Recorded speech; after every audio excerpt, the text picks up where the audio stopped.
If it wasn't for my dog, my husband wouldn't be alive today. That sentence still makes my hands tremble. But before I tell you what happened, if you're listening to this right now, leave a comment telling me where you're from, how old you are, and what you're doing while listening. This story might hit closer to home than you think. It happened at 412 a.m. The house was completely silent. My husband was asleep in our bedroom. My son and his family were staying over for the weekend. I was alone in the living room, half awake, knitting while watching some late-night show reruns. And then it happened. Our little dog, Daisy, suddenly jumped up, ran toward the bedroom door, and started barking like I had never heard before, high-pitched, frantic, almost screaming. "Daisy, what's going on?"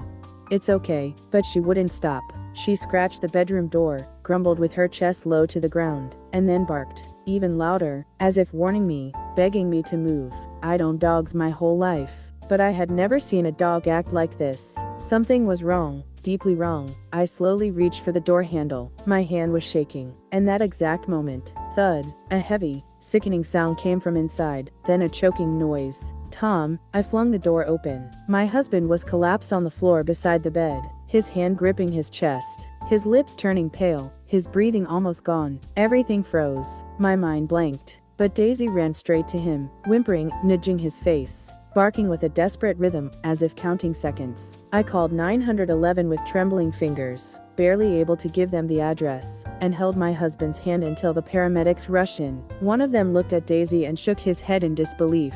"You're lucky your dog woke you up. A lot of cardiac arrests happen in sleep. Most people don't make it." I felt my knees weaken. Daisy didn't just bark. She knew. She sensed something inside my husband's body, something even he didn't know. That night was the beginning of a story I never expected. A story where a small rescue dog became the hero of our entire family. The hospital smelled like disinfectant and fear. My husband was rushed into emergency surgery. My son and daughter-in-law drove in before sunrise, eyes red and frantic. When the surgeon finally came out, he said, "Ma'am, if he arrived 20 minutes later, we wouldn't be having this conversation. This was a silent cardiac event. They're the most dangerous kind." Silent. The word echoed inside me, because Daisy had been speaking long before any of us listened. Looking back, she followed him everywhere. If my husband stood up, she stood up. If he lay down, she curled at his feet. If he walked into the kitchen, she walked beside him. She watched him with eyes that almost looked worried. We used to laugh about it. "She's your little shadow,"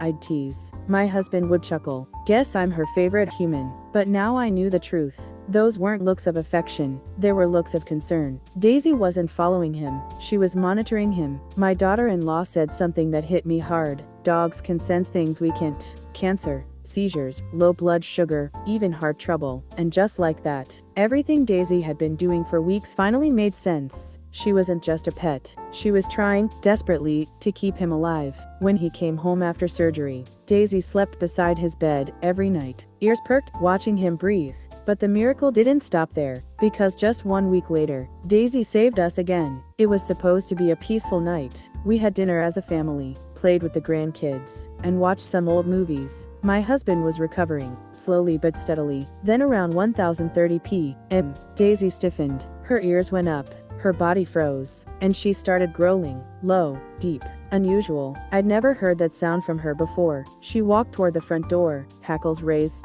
tail straight and tense. Then she barked, violent, sharp, nonstop. My heart dropped. "Daisy, what is it?"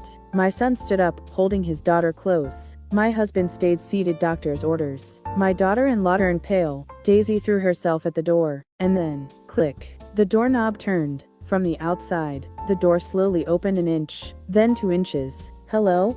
Anyone there?"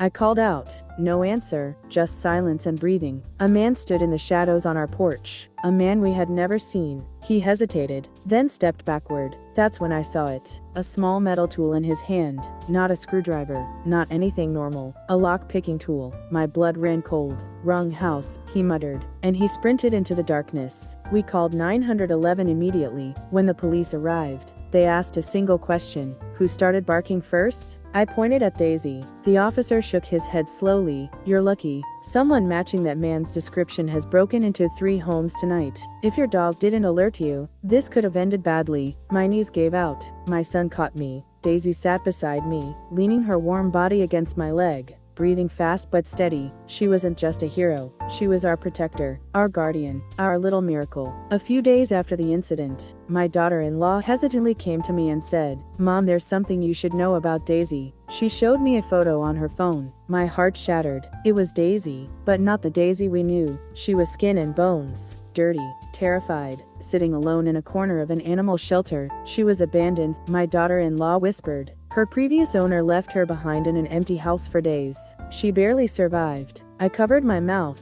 Daisy, my Daisy, the brave little soul who saved my husband and my family. She had once been left to die. The shelter report said something else. Dog did not bark for 2 weeks. No vocalization. Silent and withdrawn. Silent. She didn't bark for herself. Not when she was scared. Not when she was hungry. Not when she was suffering. But she barked for us. She found her voice not to survive, but to protect. Suddenly, every moment made sense. Why she clung to my husband. Why she patrolled the house.